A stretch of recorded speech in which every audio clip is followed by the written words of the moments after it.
Je suis Angélique Perrault. Et moi, c'est Laurence Sauvageau-Fresco. Bienvenue sur la route de l'émerveillement. Le podcast pour célébrer la magie de la vie et la beauté de l'instant présent. Ensemble, nous incarnons la joie de vivre. Et notre intention, c'est de la faire rayonner autour de nous.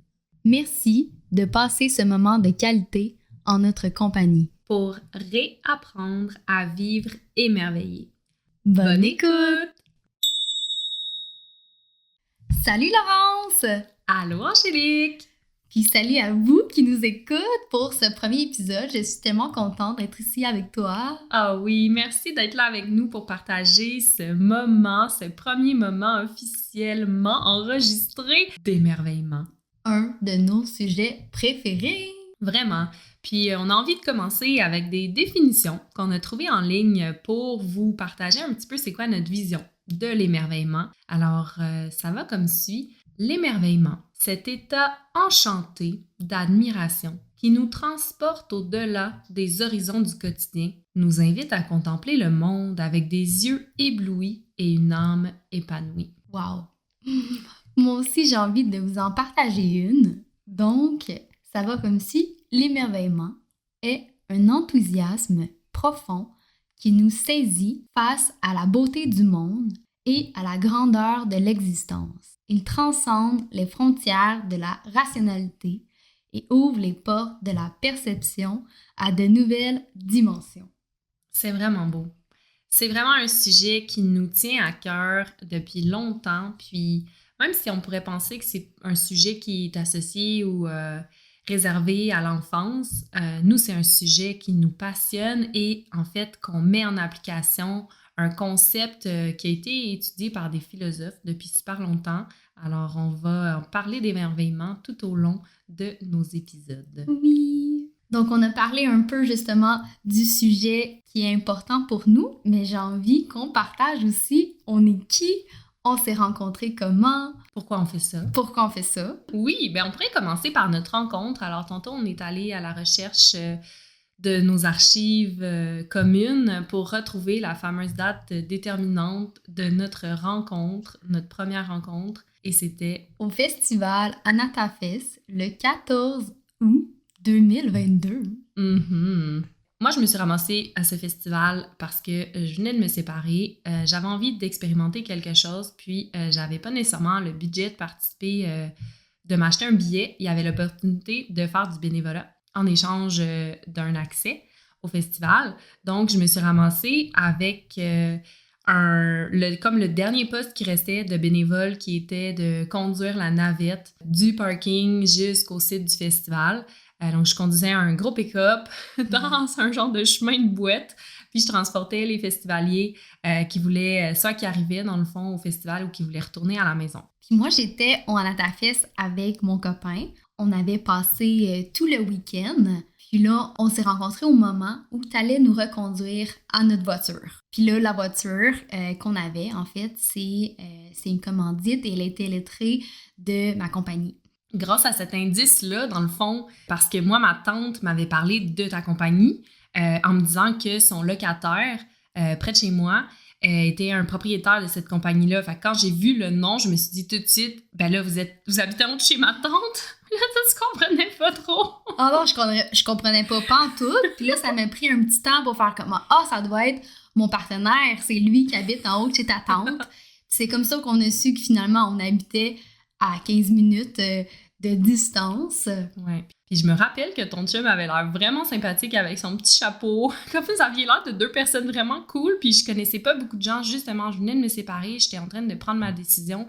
Est-ce que je vais continuer d'habiter dans les Laurentides? Puis là, je me suis dit, il faut que je rencontre des gens. Puis on était où? On n'était pas proches, là. On était à comme 3-4 heures de route. Mais quasiment plus que ça. Genre 4-5 heures, là. Le festival était loin de où est-ce qu'on habite. Fait que c'est encore plus ça, je trouve, qui rend magique notre rencontre, là. Ouais, on s'est rencontrés à l'autre bout du monde pour se rendre compte qu'on habitait à côté, puis qu'on s'est ajoutés sur Facebook parce qu'on s'est échangé nos coordonnées finalement, puis on était comme, OK, il faut qu'on devienne amis peut-être, mais ça s'est pas fait tout de suite. Non, ça a pris quelques temps. J'ai fait un premier cercle de femmes, justement, puis là, t'es venue. Ça a commencé un petit peu comme ça, au fil des rencontres. T'es venue faire des ateliers même. C'est vrai, j'avais oublié cette partie-là. Wow, ça fait même pas 3 ans, puis il s'est passé déjà tellement de choses pendant ce temps-là. Et une amitié en est née de cette belle rencontre. C'est le fun parce qu'un des slogans du Anata Fest, justement, un cool festival de bien-être quand même, mais c'était, je sais pas si tu t'en souviens, là, mais ça disait, viens ici puis tu vas rencontrer ton prochain meilleur ami. Ah ouais? Oui! Non, je savais pas ça. Puis au départ, tu sais, étant donné qu'on n'avait pas nécessairement créé de relation et tout, moi, je sentais que j'y allais, ben, je connaissais personne. J'avais un couple d'amis qui y allaient, mais tu sais, c'était pas nécessairement pour y aller avec eux, c'était plus pour faire la route ensemble. Puis je m'étais dit, ben, je me suis rencontrée moi, tu sais, j'étais allée comme plus en profondeur à ma rencontre, puis là, ça vient juste de comme me saisir. Je m'émerveille devant ça, dans le fond. Que c'est vrai, on pourrait dire qu'ils ont réussi leur mission. Ben, tout à fait. Une relation d'amitié qui me fait vraiment du bien. Puis je suis vraiment contente de pouvoir partager le micro avec toi pour partager sur des sujets qui nous tiennent toutes les deux à cœur.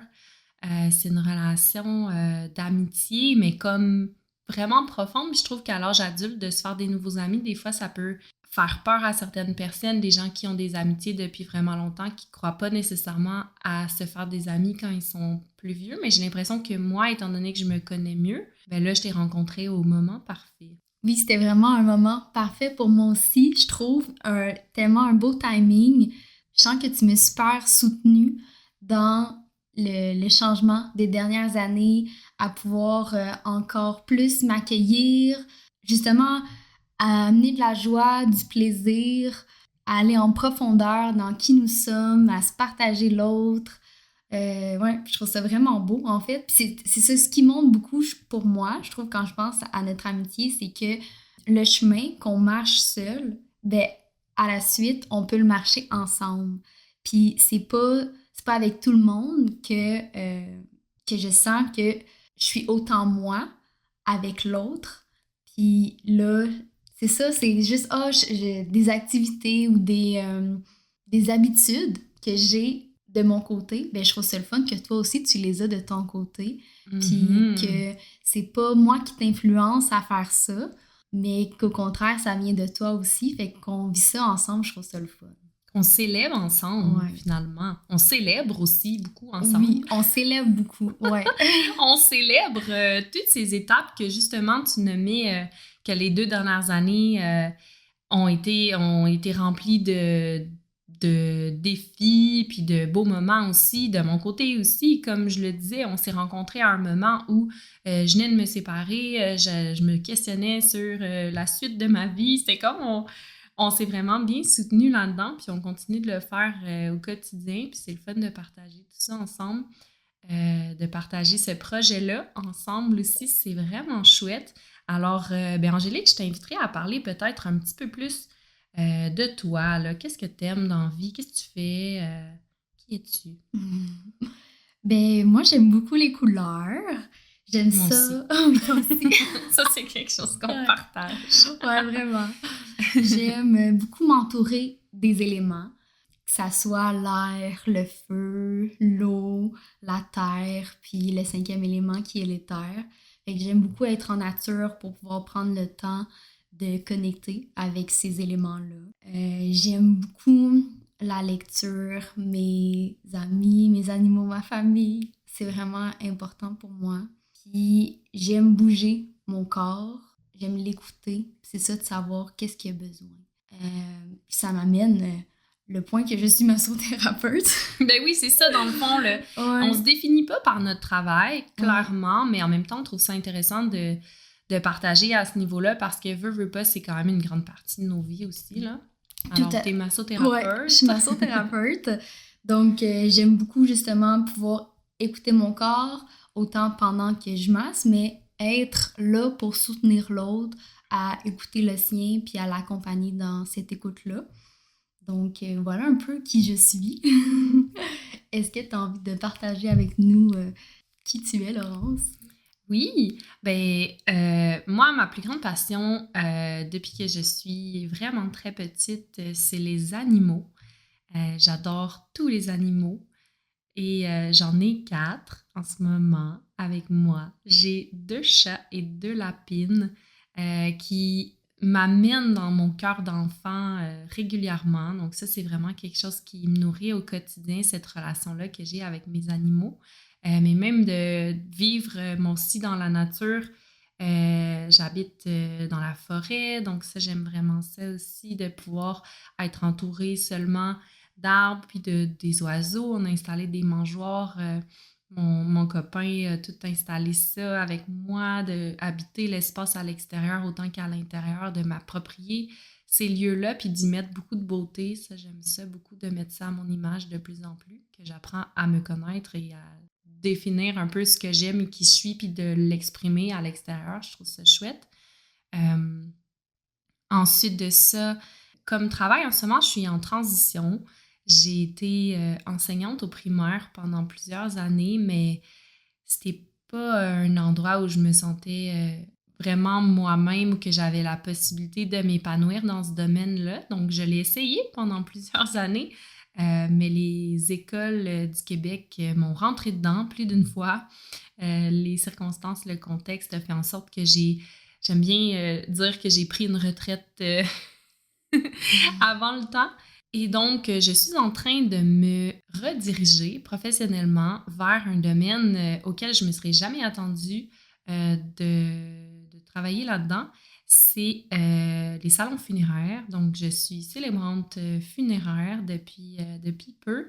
Puis, c'est vraiment quelque chose qui me fascine et qui me passionne, d'être au service des gens qui sont dans un moment extrêmement vulnérable de leur vie, de pouvoir les accompagner là-dedans puis de créer de la beauté en honorant la personne qui est partie. Puis j'ai même fait des cérémonies pour 2 de mes chats qui sont partis cette année, justement. Donc, c'est quelque chose que j'intègre dans mon quotidien. Plus que je découvre ce domaine-là, plus je découvre que ça fait partie de moi. Ça me fait travailler sur certaines peurs aussi. Donc, c'est super intéressant.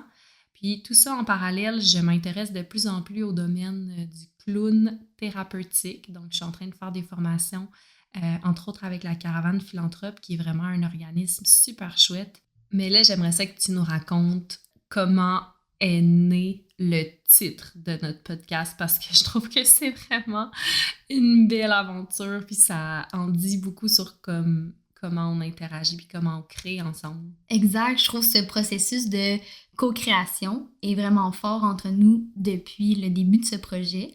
Donc, je me souviens, j'étais sur la route en train de conduire, je me dirigeais vers chez ma mère, puis c'était le début de l'automne. Puis je commençais à me dire que je suis tannée de faire de la route. Parce que c'est quand même loin de chez vous. Là, ben, c'est une bonne demi-heure, disons. Puis je travaille aussi justement souvent à une demi-heure de chez moi, donc je dois faire cette route-là. Fait que là, j'étais comme, oh non, pas encore de la route. Puis tout de suite, j'ai eu un changement de perspective en me disant, non, je suis contente de faire de la route. C'est l'automne qui s'en vient, je vais pouvoir regarder toutes les couleurs dans les arbres. Puis c'est ça, j'ai commencé tellement à m'émerveiller de cette saison qu'on voit les changements, qu'on voit les couleurs, puis de me dire, je suis donc bien chanceuse de voir tout ça. Fait que je te partageais ce message-là de comme ce changement de perspective qui venait de se passer. Mm-hmm. Puis on s'envoie régulièrement des messages vocaux. Donc, pour répondre à ce message-là, moi, je lui dis juste quelque chose comme « Hey, bon voyage sur la route de l'émerveillement », parce qu'en fait, le sujet de l'émerveillement nous habitait. On savait que c'est de ça qu'on voulait parler. On n'avait juste pas trouvé, en fait, comment ça allait s'appeler. Puis quand j'ai dit ça, les mots, la route de l'émerveillement, on dirait que ça a résonné pour chacune de nous. Ça nous a prises par surprise. Puis on trouvait que ça faisait vraiment du sens. Après ça, si je vais dans les définitions du mot route, on est allé chercher. Une route, c'est quoi? C'est une voie de communication. C'est un espace à parcourir. C'est une direction de vie. Wow! Tu sais, c'est tellement fort. Je trouve que c'était puissant. C'est ça, comment t'as nommé toutes les deux, là, on était comme, oui, ça résonnait en moi. Puis j'ai envie de relancer sur, justement, quand on se parlait, je m'en allais chez ma mère, comme j'ai nommé. Puis là, j'arrive chez elle, puis sans même me dire bonjour, elle me donne tout de suite un cadeau qui est un ange de la route. C'est marqué l'ange de la route vous protège. Tout de suite, comme les yeux d'émerveillement, comme le cerveau qui a de la misère à suivre tellement que c'est époustouflant, là, tout ce qui se passe. Ma mère qui a aucune idée de tout ça.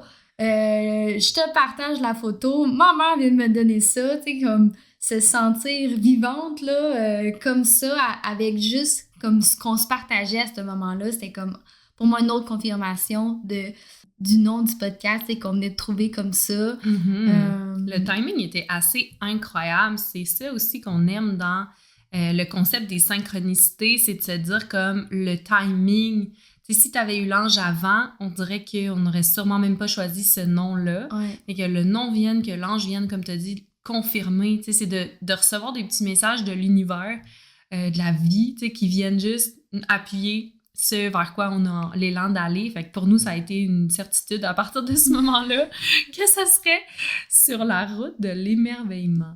Oui. Puis, tu sais, un espace à parcourir, ça donne envie d'explorer toutes sortes de sujets. Dont un des sujets qu'on aime beaucoup, qu'on a déjà mentionné, c'est les mots, le sens des mots. Puis, j'avais envie peut-être que tu nous partages ce fameux mot fétiche que j'avoue t'avoir emprunté à force de te côtoyer. Le mot que j'aime beaucoup, c'est merveilleux. Puis, j'ai commencé à utiliser ce mot-là parce qu'avant, j'en ai utilisé un autre qui était malade, pour dire justement c'est tellement malade. Puis là, quand je le textais, tu sais, quand je l'écrivais, ben j'avais l'emoji d'une personne malade qui sortait. Puis je comprends qu'on peut l'utiliser, tu sais, dans différents contextes, qui peut dire différentes choses. Puis là, c'est là que je me suis questionnée, dans le fond, moi, c'est quoi que j'ai envie de dire, tu sais. Puis ça sonne comment? Donc, je me suis dit non, c'est pas ça, c'est pas la direction que je veux aller. J'ai envie que ça soit justement du bien, tu sais, qui s'en dégage. Donc, vraiment, là, j'ai switché à c'est merveilleux. Tout de suite, je trouve que ça m'apaise puis que ça fait du bien. Donc, c'est mon mot fétiche que je dis tout le temps, là. Bien, certainement. Puis, je trouve ça intéressant à quel point, dans le fond, on a la possibilité de se conditionner de nos habitudes une fois que la première étape, c'est justement d'en prendre conscience. C'est un long processus où ça peut être rapide, mais dans le sens où, une fois qu'on en prend conscience d'une habitude qu'on a, comme par exemple dire « Hey, c'est vraiment malade », c'est quelque chose que j'entends souvent, même que moi-même, j'avais l'habitude de dire.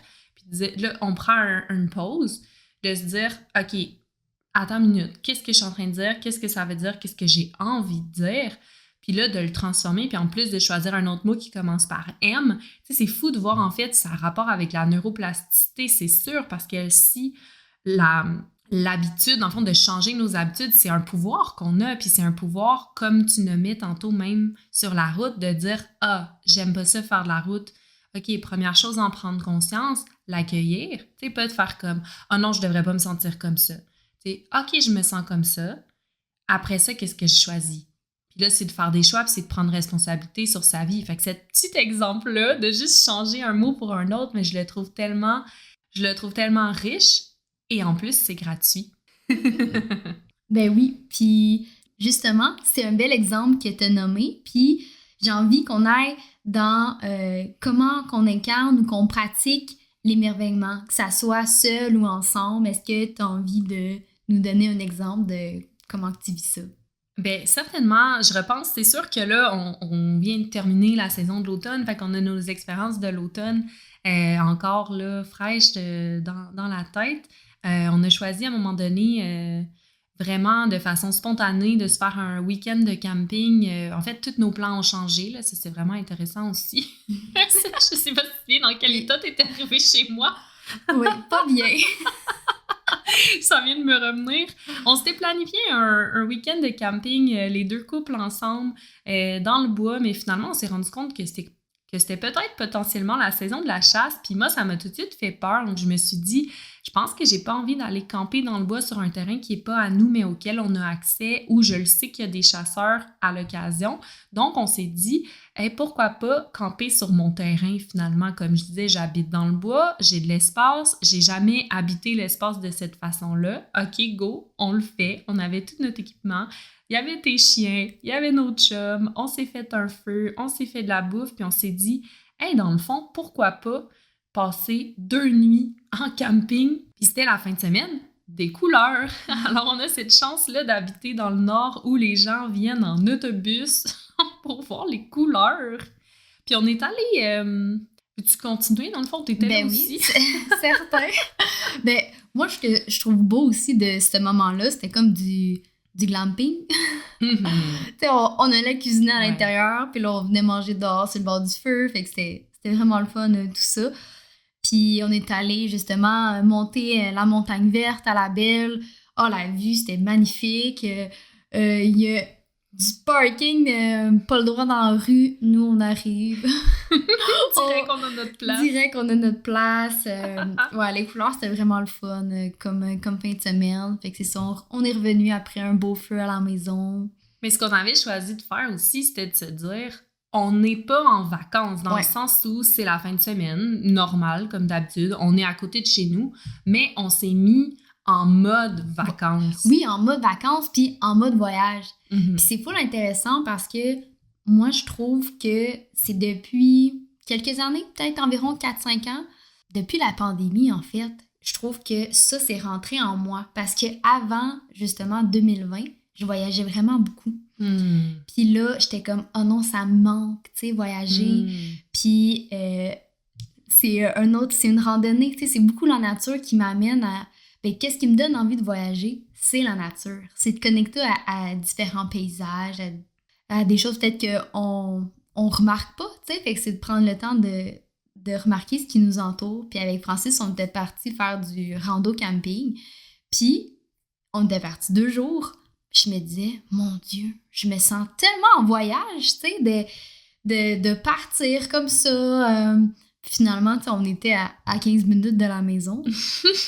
Je dis, ça prend pas grand-chose, tu sais. Puis je trouve que cet état-là est vraiment resté en moi par la suite, dans les dernières années. Puis ben, de cultiver ça, fait que je trouve encore plus si on le vit ensemble, tu sais, entre amis, entre couples, de se dire, OK, on s'en va dans un espace qui est touristique, mais que là, en plus, c'est chez nous. Puis de se dire... Ben c'est ça, tu sais, comme, OK, on est en voyage, mais on peut vivre ça au quotidien, tu sais, fait que d'avoir ce mindset-là, c'est intéressant. Certainement. Puis c'est comme de retrouver dans notre quotidien, dans ce qui nous entoure, dans les petites choses, de retrouver cette connexion-là, de dire, il peut y avoir des choses qui nous surprennent, il peut y avoir des choses qui viennent, tu sais, comme quand on faisait notre randonnée hier, on était sur un sentier qu'on est allé quelques fois quand même, mais c'est sûr que déjà là, avec le mode vacances, je trouve de me dire, moi, ça me ramène dans le moment présent. Fait que c'est de me dire, ben en fait, j'étais pas encore allée de l'hiver, fait que là, c'est sûr que c'est un peu différent, mais j'étais allée de l'hiver, ça fait 5 ans que j'habite ici, ça fait 5 ans que je vais là. Mais je me suis dit, OK, c'est la première fois que je vais cet hiver. Déjà, il y a cette espèce de nouveauté. Tout à fait. J'ai envie de relancer sur qu'est-ce que je trouve merveilleux, c'est qu'ici, on a des saisons. Puis, c'est ça, peut-être que des fois, on va être comme « Ah, la saison, elle change! » Genre, puis là, il faut Ah comme... oui, la résistance au changement. Oui. Mais comme moi, j'avoue, l'hiver, je le trouve rough. Je suis sûre que je suis pas la seule. Ben, je suis d'accord, tu sais, fait au début, de comme accueillir ce changement-là, fait que là, c'est la première fois, tu sais, puis je trouve que ça l'aide des fois au mode voyage, parce que on peut revisiter le même endroit, mais sur différents angles, sur différentes saisons, que, ben, j'avais jamais vu, finalement, cet endroit-là, avec la neige. Ou je l'avais... C'est ça, s'il y a une rivière ou un lac, je l'ai jamais vu geler. Là, j'ai marché dessus, mais est-ce que maintenant, je vais nager dedans, tu sais, quand c'est l'été, tu sais, ou... J'avoue que c'est une grande richesse, les saisons. Wow! Mais hier, particulièrement. Oui, tout à fait. T'as envie justement ben, j'ai envie qu'on en parle ensemble, qu'on le raconte, notre expérience, parce qu'on a vécu littéralement une expérience de détective. On s'est mis en mode jeu. Moi, je me sentais comme quand j'étais plus jeune, puis que je partais en aventure de détective, d'essayer de deviner quelque chose. Puis en fait, ce qu'on suivait, c'était une trace qui était perpendiculaire au sentier, puis qui ressemblait vraiment comme à une petite glissade. Vraiment. Et là, on s'est dit, OK, qu'est-ce que c'est que ça? C'était trop, comment dire, c'était pas assez large pour être des skis. Il y en avait juste une. Ça pouvait pas être un snow, c'était moins large qu'un pied. Puis là, on s'est mis à l'observer. Puis là, on s'est dit, mais pourquoi on la suit pas dans le fond? On s'est aventuré comme... Moi, ce qui me rassure en hiver, c'est cette possibilité-là d'explorer le bois sans avoir peur de me perdre. Parce que avec les traces dans la neige, je me dis, ben au moins, je vais retrouver mon chemin. Fait qu'on s'est lancé sur la piste de la glissade. Oui, puis quand même, c'est ça, pendant un long moment. Là, on a découvert que dans la trace, des fois, il y avait des petites lignes. Des fois, il y avait des pattes, on dirait. Mais c'était dur de déterminer à quelle distance qu'il y avait des pattes, combien il y en avait. Puis là, en plus, c'est que des fois, elle s'en allait dans des endroits comme... On sait c'est quoi des traces de chevreuil, mais mettons, est-ce que c'est un gros animal? Mais des fois, c'était... Des petits espaces restreints. Oui, tu sais, fait que... Puis ce qui est quand même drôle là-dedans, c'est que là, on a continué un long moment pour se rendre compte, un moment donné, on voyait bien les traces. Puis là, qu'on était... À l'envers. Oui, à l'envers, elle s'en allait de l'autre bord. Ouais, la bébite ou l'affaire, en tout cas, on se dit que ça devait être vivant, ça se déplaçait dans un sens. Donc là, on s'est dit, on va aller dans l'autre sens pour essayer de retrouver, peut-être qu'au bout de cette trace-là, on va trouver quelque chose. Puis finalement, on n'a jamais su ce que c'était, mais on a eu bien du fun à suivre la trace, à sortir des sentiers battus pour faire notre propre chemin, puis suivre la trace de cette créature. Et là, j'avoue que je remercie la technologie. Ouais. Parce que Google, maintenant, nous permet de découvrir des choses que là, je sais pas si j'aurais réussi à trouver cette information-là ailleurs. Peut-être que je connais quelqu'un, mais les gens qu'on a interviewés, nos chums, savaient pas ce que c'était. Fait que je me suis tournée vers Google et j'ai fini par trouver la forte probabilité que c'est potentiellement des loutres des neiges qui faisaient des glissades. Juste te dire, ça sonne tellement drôle, mais on vous le dit, comme ça ressemble à ça. On va mettre un lien pour que vous puissiez regarder les loutres avoir du fun. Parce que des loutres sont très inspirantes dans le plaisir et dans la joie. Ouais. Puis souvent, ce qui est, dans un des vidéos, ce qu'il disait, c'est que quand ils habitent ensemble, ils jouent ensemble. C'est vrai, on devrait tellement s'inspirer des loutres, dans le fond, pour l'émerveillement, pour revenir à notre cœur d'enfant. Parce que tout est une question d'attitude, dans le fond. T'sais, on aurait pu décider d'aller prendre une marche sérieuse, de se rendre, d'avoir une destination. T'sais, je pense que c'est ça aussi qui est intéressant avec le choix de thématiques qu'on a, qui est un peu venu à nous aussi, mais de le dire, la route de l'émerveillement, c'est un chemin sur lequel on marche, mais il n'y a pas nécessairement c'est pas une destination. L'émerveillement n'est pas la destination, c'est le chemin. Ouais, je trouve ça le fun, parce que nous, c'est pas nécessairement la performance qui est important pour nous. C'est justement le chemin et non la destination. On désigne pas un but précis, un résultat.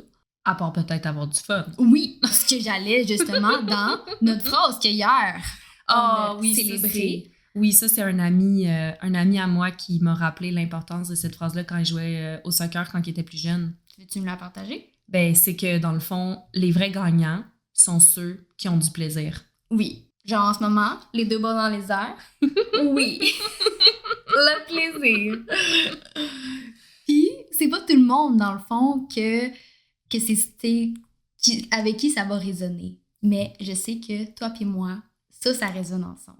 Puis en espérant que ça résonne pour vous aussi, parce que nous, ça nous fait vraiment du bien de vivre notre vie comme ça, le plus souvent possible. Ça nous aide aussi d'être là pour nous le rappeler, des fois, dans les moments plus difficiles. C'est pas du tout on vit avec des lunettes roses puis on ignore que tout va mal ou peu importe. C'est comme de retrouver tout le temps, de chercher l'équilibre là-dedans, puis de se dire que justement, parce que peut-être ça va moins bien autour ou parfois dans nos vies, ben c'est important de se concentrer sur le positif puis de s'entourer des belles choses pour être capable de traverser les épreuves qui viennent inévitablement dans une vie humaine. Ben tout à fait, puis je trouve que ça fait du sens d'aller justement de partager un peu comme les bénéfices, les bienfaits que l'émerveillement nous apporte et pourquoi que ça peut être intéressant de le cultiver.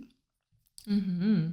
Moi, je trouve que à la base, un peu sur quoi que tu viens de nommer, ben, ça va me faire sentir bien dans ma vie, même s'il y a des choses plus difficiles à traverser, de focaliser un peu sur justement sur quoi je peux m'émerveiller, ça va m'aider à traverser ça. Mhm. Puis d'ailleurs, on a trouvé sur un site de vulgarisation scientifique, un site de Bastien Wagner, j'avoue que je m'excuse si j'ai moffé son nom.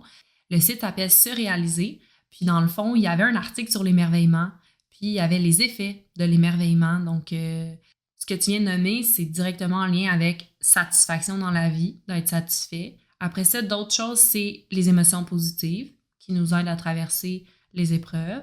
Un truc, moi, je trouve, c'est, on parlait de curiosité peut-être, l'ouverture que l'émerveillement peut nous amener un état d'être plus ouvert à l'autre, à la nature, à ce qui nous entoure, d'être plus créatif aussi. Absolument. Puis ça nous amène, ça a même des bienfaits en fait sur notre santé, autant notre santé mentale que physique. D'abord, de se dire, ah ben je vais aller prendre une marche, ce qui est un de mes défis personnellement, mais de me dire si je vais prendre une marche avec une intention de m'émerveiller ou d'avoir du plaisir, mais justement, ça va rendre la chose plus amusante.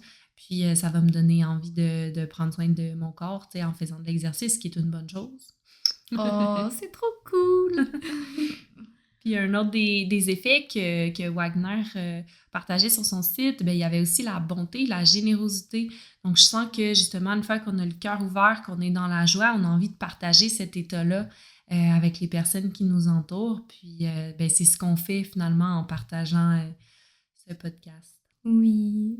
Donc, ce fameux podcast, on a parlé de saison tout à l'heure. Je trouvais que tu amenais des points super intéressants. Puis d'ailleurs, ces mêmes saisons-là qui nous ont inspirés pour le format de notre podcast. Donc, on va faire 4 saisons cette année. Ben en fait, c'est ça. Si on suit la roue de l'année, on commence avec le solstice. Joyeux solstice, Oui, 21 décembre. le retour à la lumière. Mhm.